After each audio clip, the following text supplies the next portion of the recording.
உலகிலேயே மிக பழமையான கோவில்கள் அப்படிங்கிறது எதை வச்சு பார்ப்பாங்க அப்படின்னு கேட்டிங்கன்னா அதுக்கான ஃபுட்டேஜஸ் ஏதாவது இருக்கும்.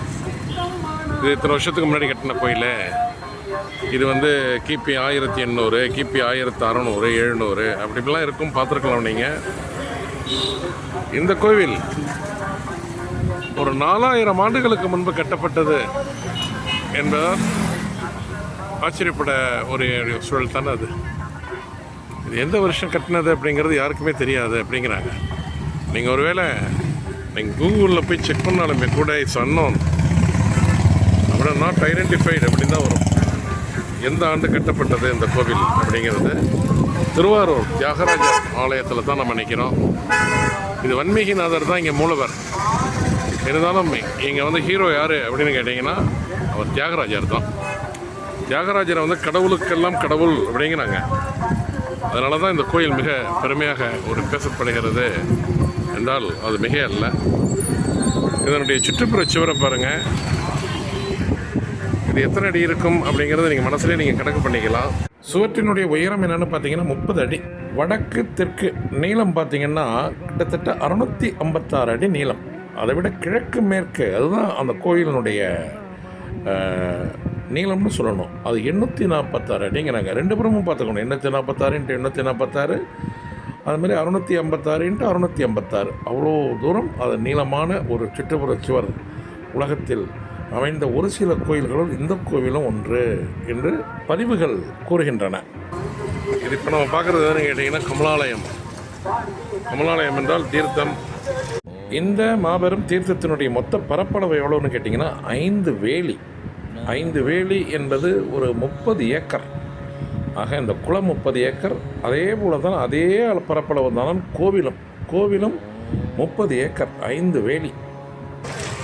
இந்த கமலாலய குளத்துக்கும் நடுவில் ஒரு தீர்த்தம் இருக்கும், அதுதான் புண்ணிய தீர்த்தம் அப்படிங்கிறாங்க. அது பல்லாயிரம் ஆண்டுகளுக்கு முன்பு நாயன்மார்களும் தேவர்களும் நீராடிய திருக்குளமாம் இது. அதனால் கங்கையை விட அதிகம் புண்ணியமிக்க ஒரு தீர்த்தமாக இது விளங்குகிறது என்றெல்லாம் கூறுகிறார்கள் பக்தர்கள்.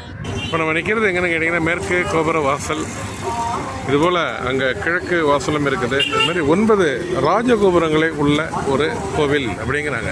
வெளி மதில் சுவரில் அமைந்துள்ளது 4 கோபுரங்கள், கிழக்கு மேற்கு வடக்கு தெற்கு. அதுவல்லாது உள்ளே சந்நிதிகளின் நுழைவாயில்களில் 5 கோபுரங்கள், மொத்தம் 9 கோபுரங்கள், ராஜகோபுரங்கள் உள்ளன இந்த கோவிலில். 12 திருமுறைகளிலும் அதிகமாக பாடல் பெற்ற ஸ்தலம் இதுதான் அப்படிங்கிறது மற்றொரு முக்கியமான செய்தி. அதை விட இன்னொரு இம்பார்ட்டன்ட் தகவல் என்ன அப்படின்னு கேட்டிங்கன்னா, தமிழகத்தில் உள்ள பழமையான ஆலயம் எதுவென்றால் சிதம்பரம் நடராஜர் கோவிலை சொல்லுவார்கள், தில்லையம்பல நடராஜர் கோவிலை.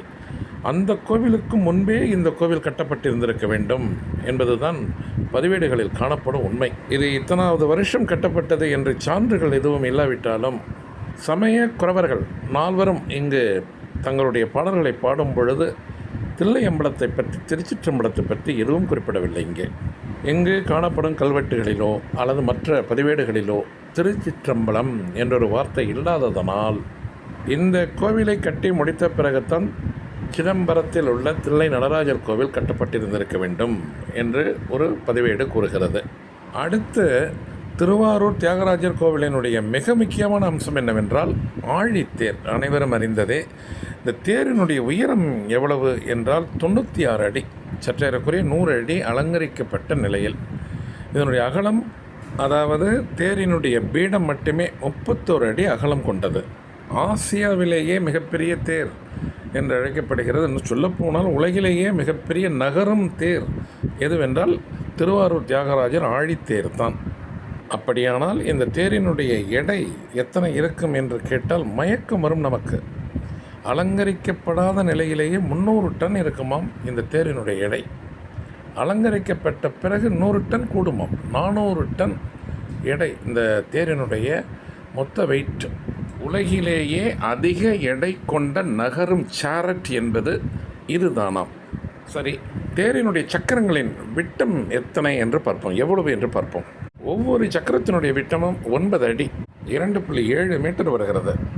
ஒவ்வொரு வீலுக்கும் பேரிங் பொருத்தப்பட்டிருக்கும். ஆனால் எந்த சக்கரத்திற்கும் ரப்பர் போட் கிடையாது, அதாவது ஷூ கிடையாது.